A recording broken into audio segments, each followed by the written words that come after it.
विकास विरोधी भी है, लोक कल्याण विरोधी भी है। इनकी दृष्टि सफाई से बाहर नहीं जाती है, इस सफाई के बाहर नहीं सोच सकते।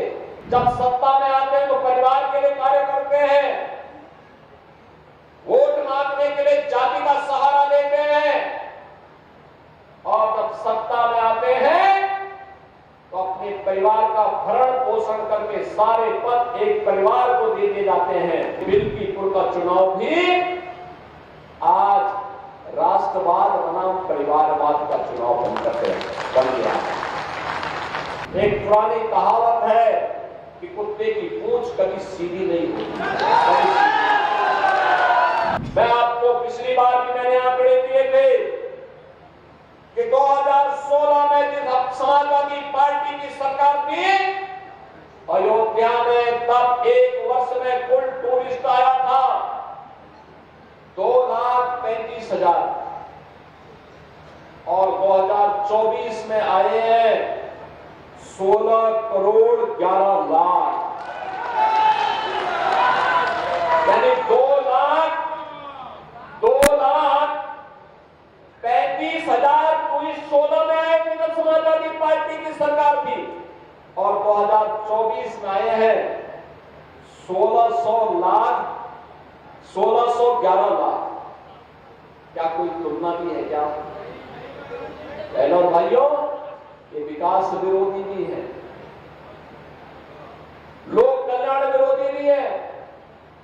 इनकी दृष्टि सफाई से बाहर नहीं जाती है, इस सफाई के बाहर नहीं सोच सकते।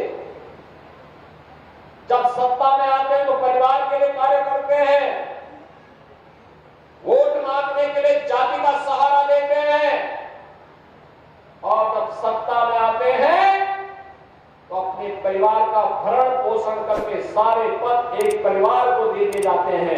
और इसलिए बिल्कीपुर का चुनाव भी आज राष्ट्रवाद बनाम परिवारवाद का चुनाव बन गया।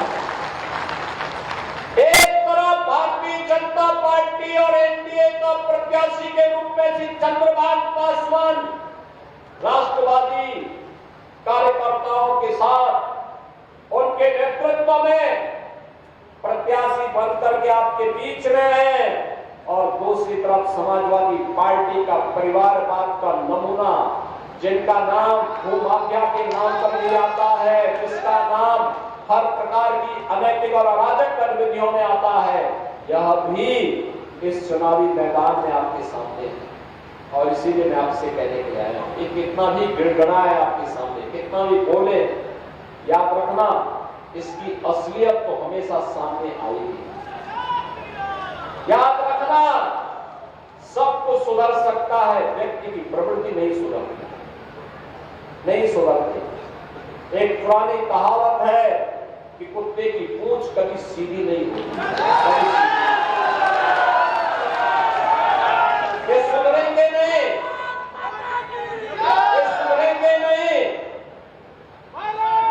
क्योंकि इनका पैसा अपराध करना है, गुंडागर्दी करना है, बेटी और व्यापारी की सुरक्षा में सेंध लगाना है। इनका तो नारा ही किस प्रकार का नारा इनका चलता था। बहनों और भाइयों, ये किसी से नहीं छुपा हुआ है। समाजवादियों का नारा है खाली प्लॉट हमारा है, ये तो